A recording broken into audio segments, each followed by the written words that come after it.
పరమేశ్వర స్వరూపమైన మీ అందరికీ నా యొక్క నమస్కారాలు. మనం ఈ వీడియోలో మహాశివరాత్రి రోజు పాటించాల్సిన పూజా నియమాలు మరియు పూజా విధానాల గురించి తెలుసుకుందాం. మహాశివరాత్రి రోజు భక్తులు తెల్లవారుజామునే స్నానమాచరించి ఆ రోజంతా ఉపవాసం ఉండి ఓం నమః శివాయ అనే మంత్రాన్ని జపం చేస్తూ ఉండాలి.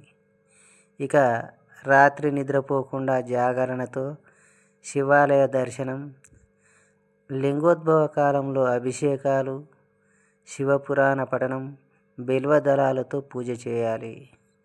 ఇక మరుసటి రోజు ఉదయం పాలు పండ్లు వంటి సాత్విక ఆహారంతో ఉపవాసాన్ని విరమించాలి.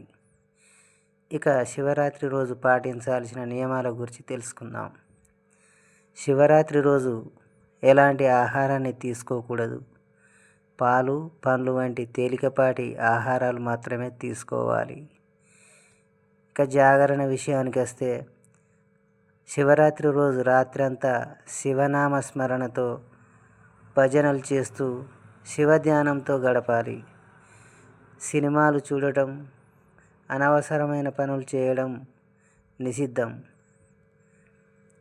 ఇక పూజా విధానానికి వస్తే శివరాత్రి రోజు ఉదయం స్నానం చేసి శివాలయానికి వెళ్ళాలి. ఆ యొక్క పరమశివునికి పాలు, పెరుగు, తేనె, నెయ్యి, చక్కెర అనగా ఈ 5 పదార్థాలు పంచామృతాలతో అభిషేకం చేయాలి. శివునికి అత్యంత ప్రీతిపాత్రమైన బిల్వదళాలతో ఆ యొక్క మహాశివుణ్ణి పూజించాలి. ఇక లింగోద్భవ కాలం మనం చూసినట్లయితే రాత్రి 11:30 నుంచి 12:30 మధ్య లింగోద్భవ కాలం. ఈ సమయంలో పూజ చేయడం అత్యంత పవిత్రమైనది, పుణ్యప్రదమైనది. కనుక భక్తులు ఈ లింగోద్భవ కాలంలో ఆ యొక్క పరమశివుని అత్యంత పరమ పవిత్రమైన భక్తితో పూజించాలి. ఇక ఆ రోజు పాటించవలసిన నియమాలు: బ్రహ్మచర్యాన్ని పాటించాలి, సత్యమే మాట్లాడాలి అనగా అబద్ధం ఆడకూడదు.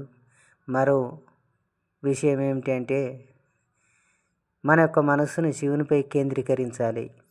మరుసటి రోజు ఉదయం స్నానమాచరించి పూజ తర్వాత ఉపవాసాన్ని విరమించాలి. ఇక శివరాత్రి రోజు చేయకూడని పనులు ఏమిటంటే శివరాత్రి రోజు ఆహారం తీసుకోకూడదు. అలాగే నిద్రపోకుండా జాగరణతో ఉండాలి, అంటే మేలుకొని ఉండాలి. ఇక ఇతరులతో అబద్ధాలు చెప్పడం లేదా కోపగించుకోవడం లాంటివి చేయకూడదు. ఇక శివరాత్రి రోజు విశేషాల గురించి మనం తెలుసుకుందాం.